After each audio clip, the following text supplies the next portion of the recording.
Director Akira Kurosawa is one of the most important figures in the history of cinema, and I believe his influence will continue to occupy the industry for as long as it exists. There are few, if any, filmmakers to have created more than one film that could be called the greatest, and he's got at least half a dozen. And several generations have just embraced his influence, and they will continue to keep his legacy alive. But I wanted to point something out. There exists a moment of pure brilliance in every single one of Akira Kurosawa's films. It's a moment that just resonates with the viewer. And when you're watching that scene, you're just reminded why you love films so much.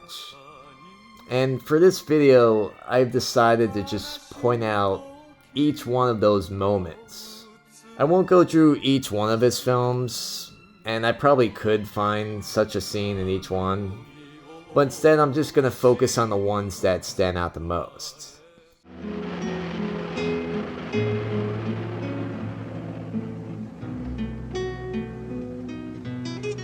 So I'm going to start out with what many consider Akira Kurosawa's worst film, Dodes'ka-den. Dodes'ka-den was a major box office disaster, and it was especially just a blow to Kurosawa's career. And when this film released, audiences were starting to believe that after this, Kurosawa couldn't make good films anymore. And on just a darker note, it's also the film that caused Kurosawa to attempt suicide. And when you watch it, you can definitely see that it's a very bleak film. It never was a favorite of mine. I honestly don't really like it.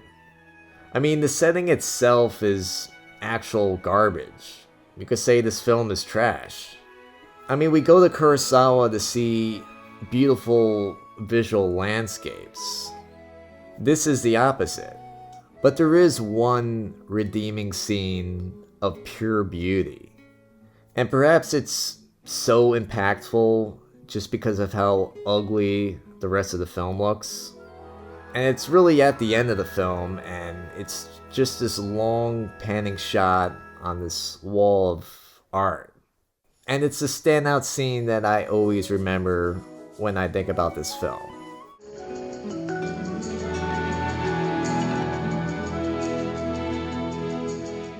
So next we have Rhapsody in August. So Rhapsody in August is Kurosawa's second to last film. And some people argue that after Ron, he was pretty much done with just making good films. But I say Dreams was his last good film. And when you watch it, it doesn't play out like a drama like you expect. This film is more like a documentary, and it's on the aftermath of the atomic bombs that destroyed Hiroshima and Nagasaki. And a lot of people call this a propaganda film. And it kind of is because it has just a one-sided viewpoint. But besides all of that, it does have a few good standout moments. But there's actually another more impactful scene. And it's a shot of a playground that withstood the atomic blasts. And there's something really disturbing yet profound about this image. And it really just stays with you. あの日のNagasaki、よくわかる。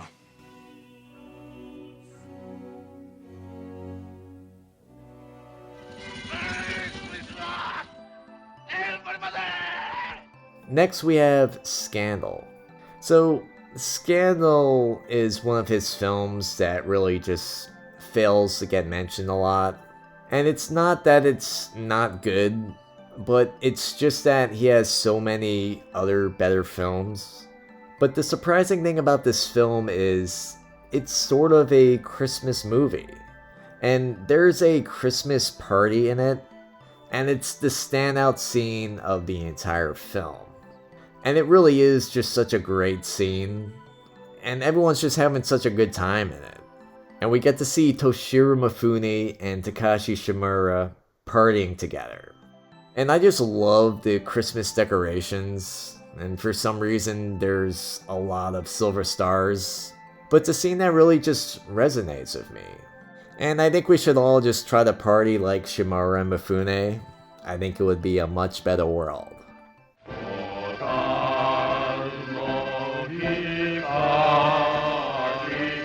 Next we have I Live in Fear. So, I Live in Fear was one that I recently revisited, and I did a review on it. And I gotta say, this is one of his most underrated and underappreciated good films. And it's really just an excellent character drama. It shows the impact and fear that the atomic bomb could have on the older generations that lived through it. And it's really just a haunting and powerful exploration of that. But the standout moment in this film happens at the very end. And I won't spoil it by saying what just happened in the scene. If you want to know, you could watch my video on it, I spoil it. But I'll just say that it's a sad scene. But the way it's shot is just so profound. Yet it's also simple. It's a long shot of a staircase. And we see two characters. One coming up the stairs, and another coming down at the same time. And for some reason, this shot just stays with you. Especially when you know the context of what just happened. Anyway, I Live in Fear is definitely underrated, so I recommend checking it out. And also watch my video on it.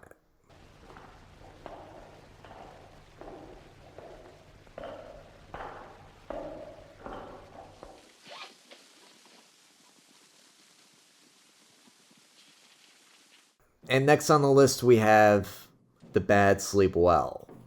And I think The Bad Sleep Well is just an excellent crime drama.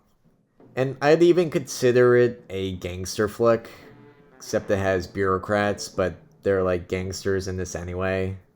And this is actually a retelling of the Shakespeare play Hamlet. But I think this film is just a masterpiece in visual storytelling. And the standout scene in this film may seem simple, but when you really study it, it's genius. And it uses geometry to basically keep our interest. And so often, films don't even try when it comes to dialogue. They just film it so boring, they zoom in on the person talking, and then they cut to someone else who's now talking. But when you look at how Kurosawa does it, he makes the scene 1,000 times more interesting. And it's just by using simple geometric shapes and framing it just right.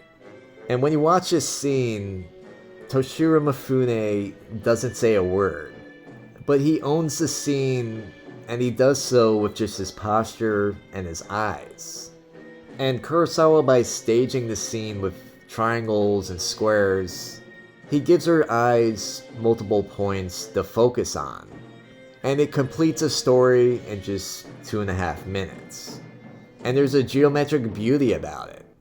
The scene starts with just one person, then it goes to 2, and then it goes 3, 2, and then back to 1, and then the scene's over. And it's just a masterpiece of visual storytelling. Definitely study it the next time you watch it.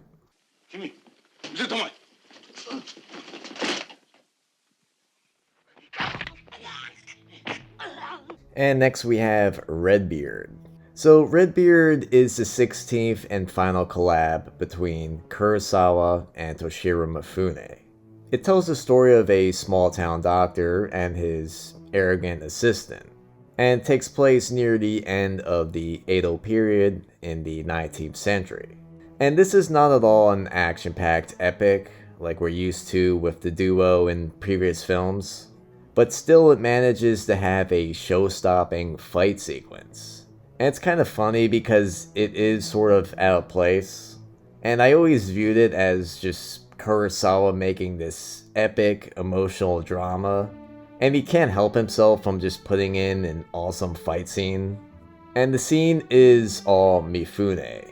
His character proves himself to be more than just a stoic physician. And we see this when a band of criminals show up with the intentions of hurting one of his patients. Never hurt a doctor's patients. And with the doctor's background in martial arts, plus his knowledge of how to manipulate the human anatomy, this all works to his advantage. And he just kicks these guys' asses. It's beautiful. But besides that one awesome fight scene, Redbeard is more of a slow-burning and halting drama. And it's over 3 hours long. And because of this, it makes that sudden burst of beautiful choreography and violence so much more memorable. And what's funny is the doctor even apologizes after he just destroys all these guys. And he even tells his assistant that doctors shouldn't harm others, despite the fact that there's just a trail of broken bodies under his feet. I just love that. And he even gives that great line, "A bad doctor can kill you, but I won't kill you, but I might break a few bones." I believe this is Mifune's best role in any film.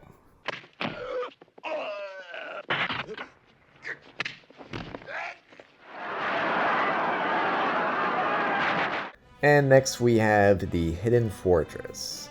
So by the time this film came out, Kurosawa had already a 15-year career behind him. And he really had some admired films like Rashomon, The Seventh Samurai, and Stray Dog.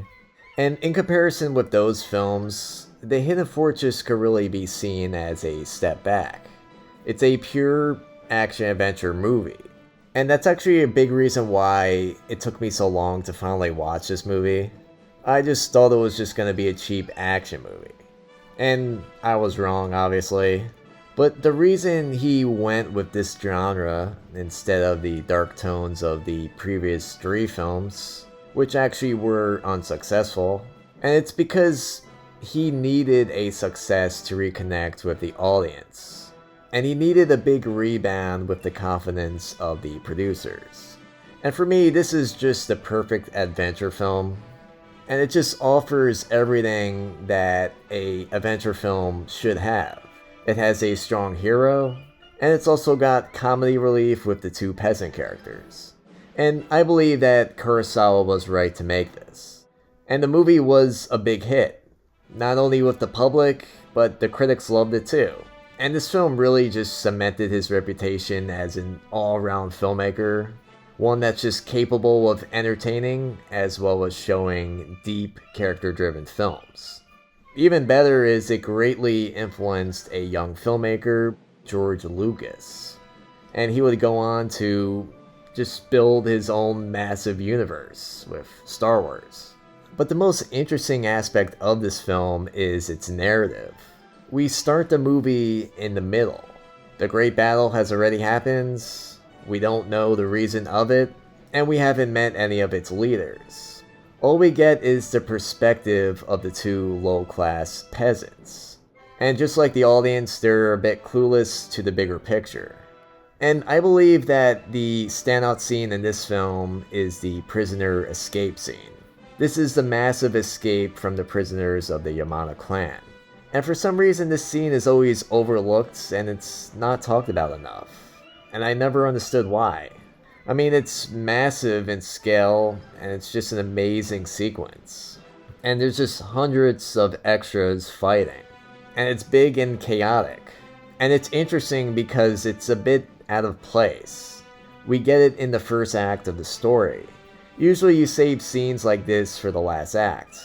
But, you know, who cares? This movie really is all about breaking the mold.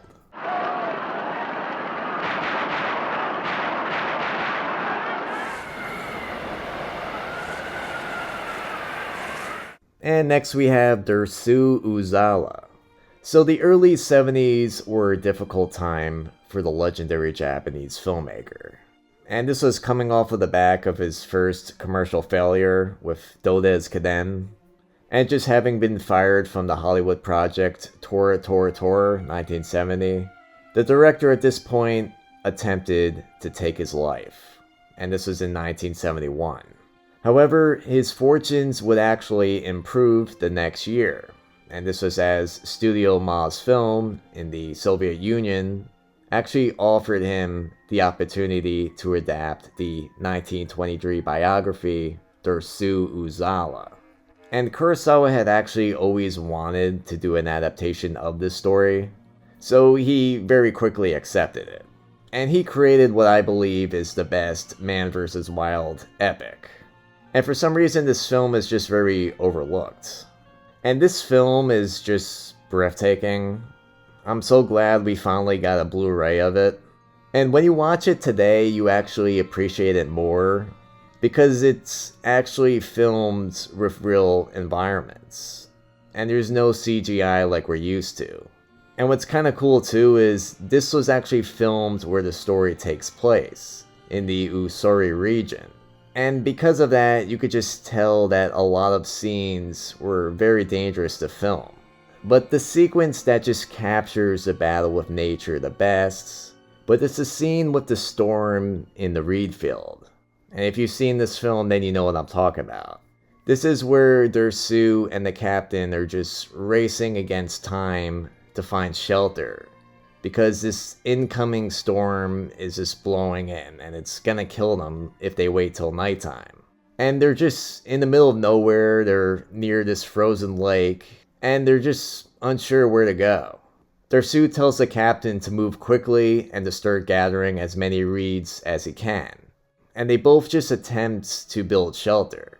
And it's really a dangerous, yet also beautiful scene. And it's really exciting. And we're just watching these two men that are exhausted, and they're fighting for their survival against the unforgiving elements. And it really is just such a perfect shot. In the background, you could even see the sun just slowly going down. And you know, once it goes down, that's it. It's lights out. And it's just so well organized. It really is just a piece of cinema that serves as the best depiction of man versus nature. And to this day, I'm still not even sure how they pulled it off. Was it actually a real storm? If so, that's pretty dangerous.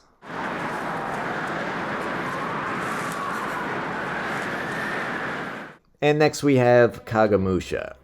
So in the late 70s, during the long years of just waiting for international and domestic funding to come together to produce Kagemusha, Akira Kurosawa returned to his favorite pastime hobby. He painted. And he painted every day, just turning sketches and paintings of films he wanted to make. And he made a unique body of work, and it was born from as much out of the despair and frustration as it was from the passion to create. He also painted some storyboards that would later become Ron and the film Dreams. And these paintings became scenes that would be in actual films. But Kurosawa actually began his career as a painter, and he was also very skilled at drawing. In his teens, he decided he wanted to be an artist. And he was strongly influenced by the styles of German Expressionism and Soviet Realism. He decided in the late 1930s to turn from painting to film, and this was compelled by many different factors. It included intensified political pressure from the Japanese militarist government, who were against artists and writers, also just the need to find a more stable livelihood, but also because of the suicide of his older brother, who had been deeply engaged in the film industry. But in the film Kagemusha, you could just feel the energy of a passionate young artist, but also the genius of a mature master, and they both come together and reunite. The film is as much the triumph of the painter that Kurosawa had always been. It also marks the beginning of the final chapter of his astonishing career as a director. Ron, Dreams, and the other works of his late years definitely benefited from his intense painting approach to filmmaking, and he adopted this style in his long preparations for Kagemusha. And in the film, Kurosawa uses a lot of bright colors that were inspired by Noh theater. And it's clearly just the inspiration throughout the film, and it's just done masterfully. He even manages to make simple things beautiful, like the marching soldiers. Each one of them is just wearing this unique colorful armor, and it just really stands out. And this is used as a backdrop for battles, as red is used to illustrate the violence. And there's also multicolored backdrops, of which Kurosawa uses in the dream sequence. This helps the movie flow better, as it is a really long film. And there's just a lot of breathtaking scenes in this film. I don't think it gets the credit it deserves. But out of all the beautiful scenes, the one that stands out the most is easily the dream sequence. And the scene is just this incredible painting come to life. And I'd love to just know how it was done. And it's just not all for show, because this scene actually does aid in the story, and it gives us a look into the mind of the protagonist. In the dream sequence, we see that the double is just suffering. He has to chase after the person that he's imitating, yet he feels like that person is also pursuing him. And he's just struggling with his own identity, and we see this in this dream. And Kurosawa stated the reason for the sets appearing the way they do in the film is because he himself would often have dreams in the same brilliant, almost painfully bright colors like this. And he felt that at that point, the double must be experiencing the same kind of painful dreams that he does. So that's definitely some deep stuff.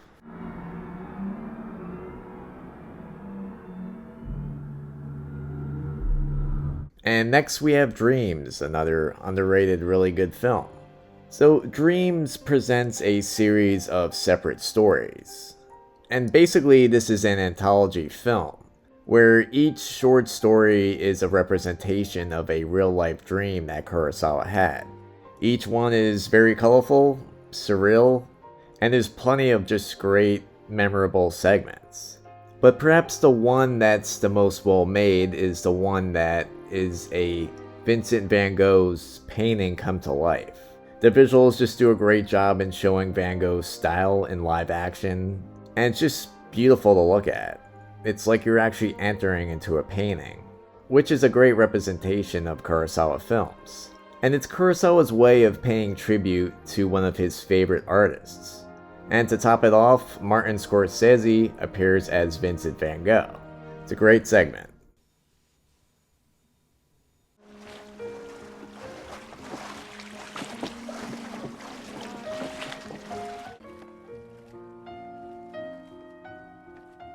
And next we have High and Low. So High and Low is definitely a change from Kurosawa's typical genre. This time it's a crime drama. And it's a story of this rich businessman whose life one day is just thrown into chaos. And this is when one of his co-workers' sons is kidnapped, and the kidnapper demands he pay the ransom. And I believe the opening scene in this film is one of the most captivating scenes in cinema.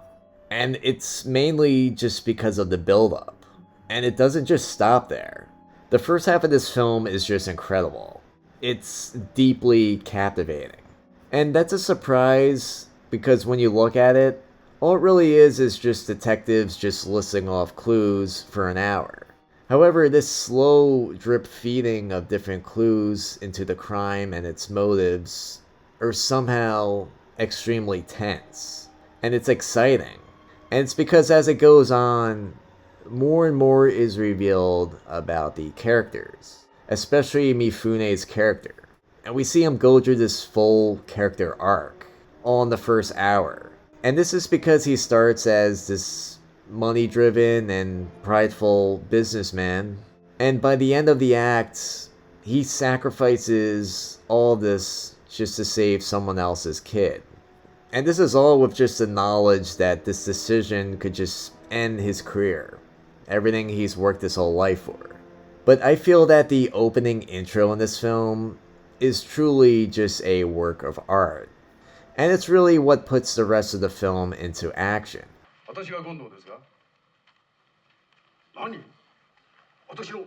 And next we have Drone of Blood.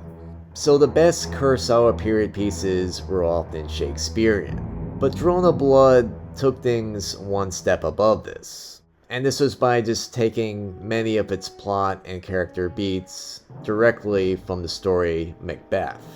And I actually really like Macbeth. I think it's an excellent story.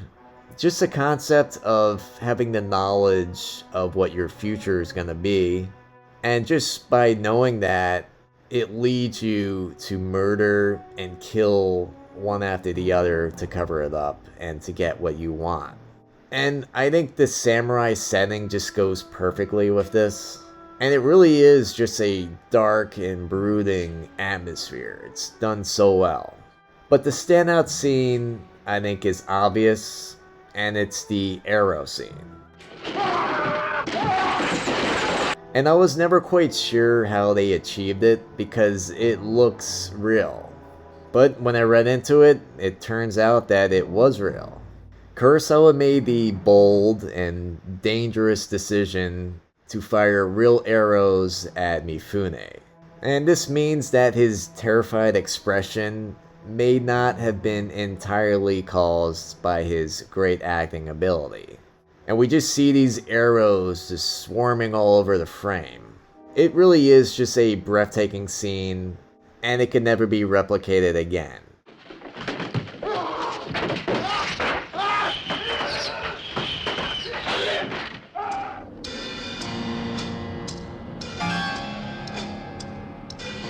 And next we have Yojimbo. So the premise of Yojimbo is pretty deceptively simple. A wandering Ronin finds this village that's caught in the middle of this power struggle between two gangs. Mifune, who's playing the Ronin, takes it upon himself to pit one gang against the other, and he does this to his advantage. And the end result is a massive impact on everyone and everything from Clint Eastwood and Sergio Leone to even Quentin Tarantino and Star Wars. And actually for most of the film, the Lone Warrior doesn't need to get too physical in order to achieve his goals. He uses more mind games. At least until the final showdown. And the entire narrative is building towards this epic finale. And it really pushes you into this false sense of security. But even at that, anyone expecting a lengthy battle wouldn't have been left disappointed. And this is really just an incredible standoff. Mifune versus his gang. And he just destroys this gang effortlessly as possible.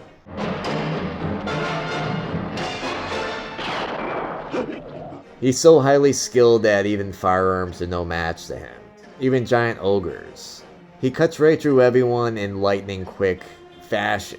And it's all just enhanced by Kurosawa's unmatched ability to stage and shoot a set piece for maximum impacts. And I remember the first time I watched this fight scene, I just kept rewinding it and playing it in slow motion. I even played some rock music to it. It's an incredible scene, never gets old, and it's perfect.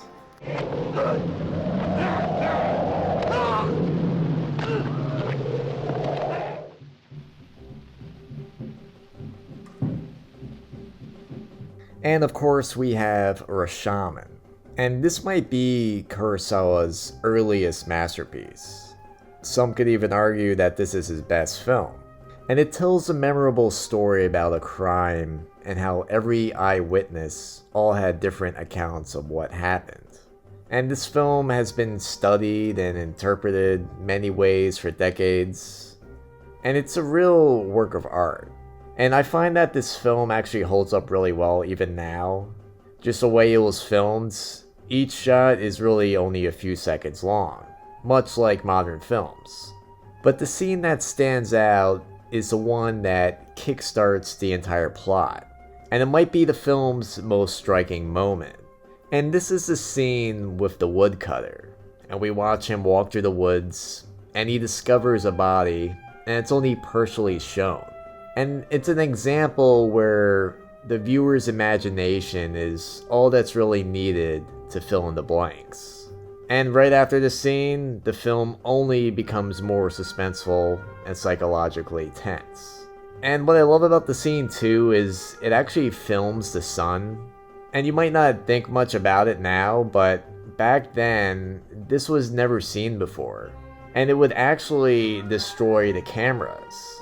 But luckily they were given a cushiony budget, so Kurosawa didn't really care if he destroyed a few cameras.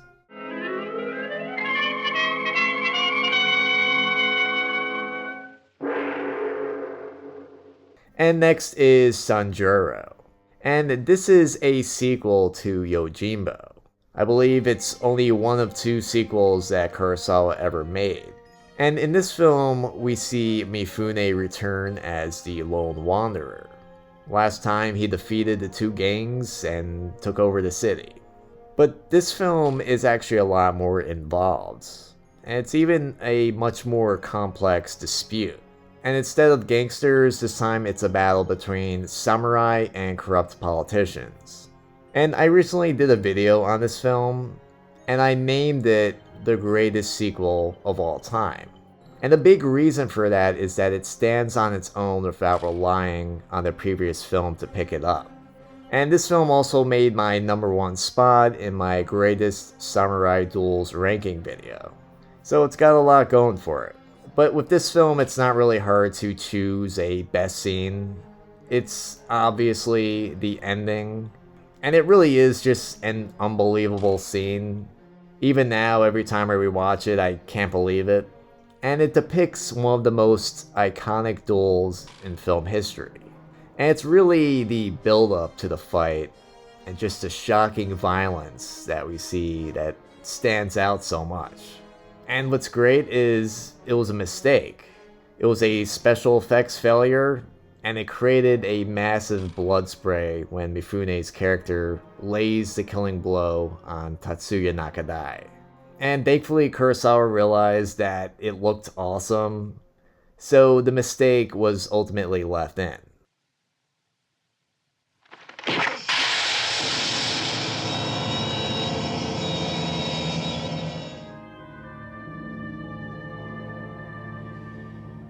And next we have one of my favorite films, Ran. And many people do consider this to be Kurosawa's last great film, or even his greatest film. And like Drone of Blood before it, Ran takes inspiration from Shakespeare. And in this case, the play that inspires it is King Lear.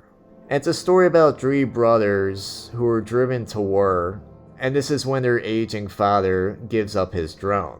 And he divides his kingdom up in a way that causes pure chaos. And the consequences and conflict that plays out in one of the most shocking and devastating battle scenes ever filmed.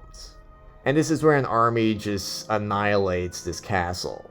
But I wouldn't call it a battle, it's more like a massacre. And that's because one side just massively outnumbered the other. And it's really a disturbing and extremely violent scene. I believe it's Kurosawa's most violent and horrific scene he's ever made. And it really shows just the horrors of war in a very violent and powerful way. And the first time I saw the sequence was actually in a high school class. And my teacher played a bunch of VHS tapes, but he would only show the battle scenes. And actually to this day, I still don't know why he was doing this. It was in an English class. But I guess he just wanted to show us different great battle scenes in movies. And obviously, the scene caught my attention, and it left an impact for the rest of my life.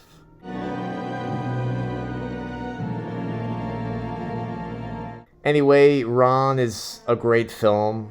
It's full of endless, great, beautiful scenes, a lot of which stand out. But this battle sequence and just its immediate aftermath is true greatness. And of course, we have Seven Samurai. I'm sure everyone was expecting this.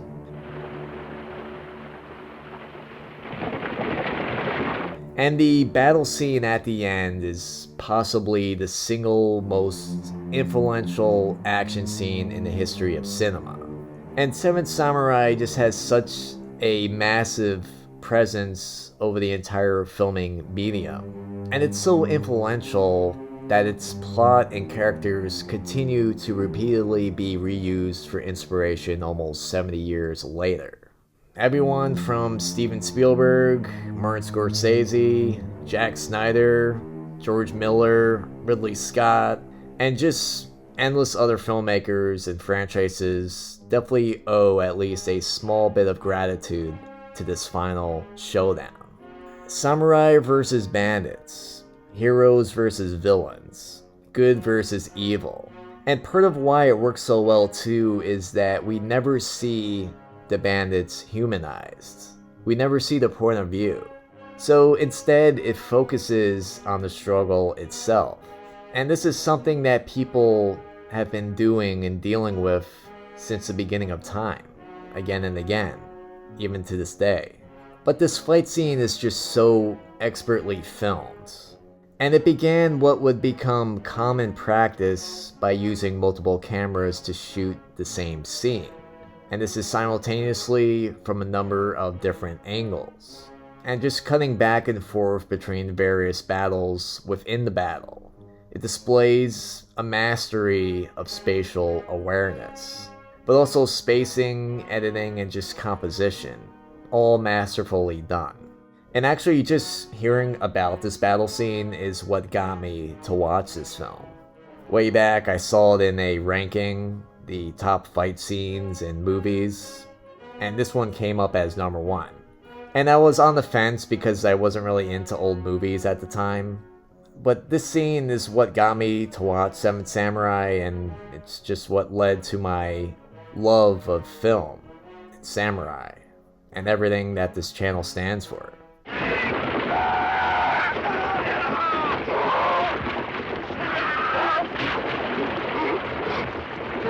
And because Seven Samurai is just so massive, I'm gonna mention another scene from this film. And this is also in honor of my friend Jay Tilton. He mentioned this one on my Discord when we were just discussing the best scenes in Kurosawa films. And he said this one doesn't get enough love. And I agree. And Seven Samurai just has a lot of brilliant scenes. But the scene that stuck out the most to him was when Kikuchiyo brings the weapons and armor to the villagers. And this is when we find out that they were hiding them, and then the samurai get enraged by this.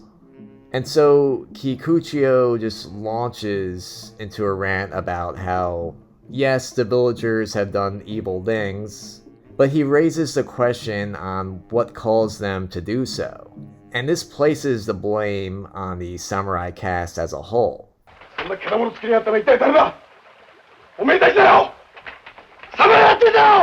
And this is also what makes this film so deep. It shows both sides to the heroes of the story. And I believe that Toshiro Mifune put the best performance of his career into this one powerful moment. And there's been many adaptations and remakes of this film, but for some reason we have yet to see this film reused. And it really just elevates this movie beyond just being an epic action movie.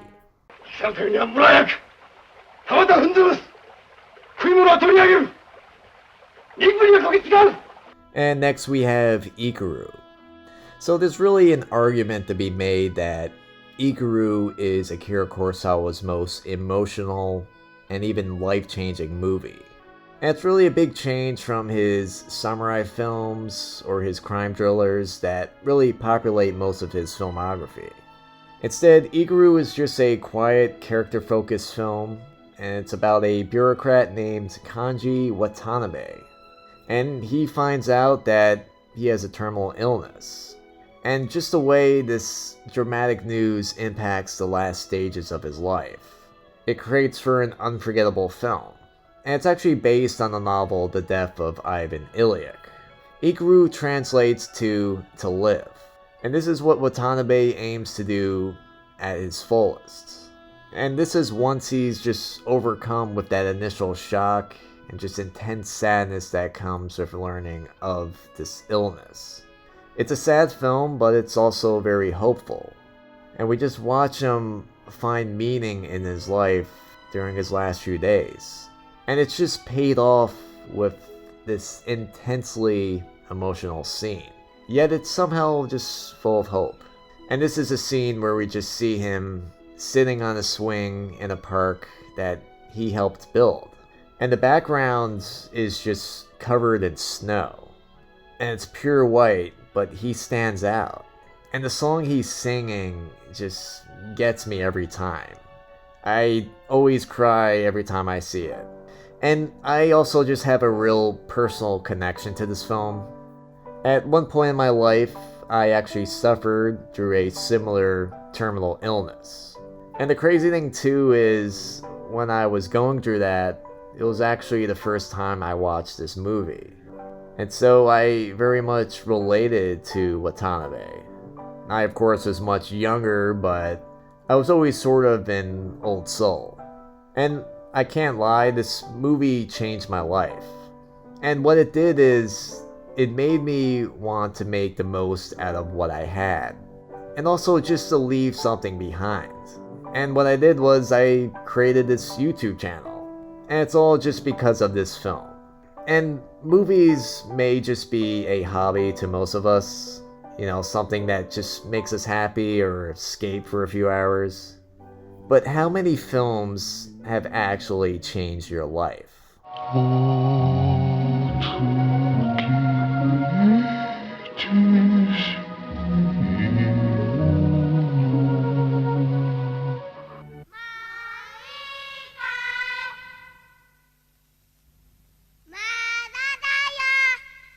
And last, we have Kurosawa's final film, Madadayo.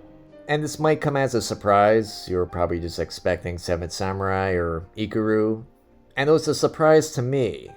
But when I watched it this time, it really got to me. Because this is the last scene of his very long and incredible career. And it's just a peaceful dream of an old professor. We see green, smooth landscapes with just mountains stretched across into the distance. The sun is lying low. Children are playing hide and seek. And we hear them yelling back and forth, "Are you ready?" and "Not yet," which is Madadayo, the title of the film. And this really just gives me very happy, innocent memories of my childhood. And it's really hypnotizing. Just finding peace in this innocent dream. And once he finds a hiding spot, the sun suddenly grows brighter. And what's neat about this is it attracts both the attention of the character in the film and the audience. And we're both just staring at the sun. And then the camera just pans upwards to the clouds, and the frame changes into a scene that's really straight out of a child's painting. And we get this really peaceful score. And then the credits roll. And the main character in this film, the respected professor, I feel that he's a stand-in for Kurosawa himself. And throughout the movie, we see his students just really love him, and they really just enjoy his company. And I feel like this scene just reflects his inner world. And it shows that even in his dreams, he's just a happy kid. And because the professor has bad health in the film, you could argue that the scene is actually his last dream and then he passes away. And even though Madadayo isn't really praised that much, I really just found myself crying the first time I watched it. And I actually saved this movie for last. I watched all of his films and then I watched this one. And when I saw the credits, there's just something sad about that. And part of it is just my deep personal connection with this director's works. And the sad truth is I never actually had a professor like this that I admired or even really liked that much. But the students here just really love and respect him. And it's as if this teacher really had just an impact on these students' lives. And I like to view Kurosawa as that professor that I never had. One that I truly admired, and just one I'd revisit years later. I'd be happy to see him, and we'd both just reminisce about the good times that we shared. And I'll tell him about some of the lessons he told me and how it helped me. And as you know, Madadayo means not yet. And it was as if Kurosawa was saying that he wasn't finished yet. And I would like to imagine that his last dream was similar to a child's painting. Innocent and peaceful. でも先生はどんな夢を見るのかな。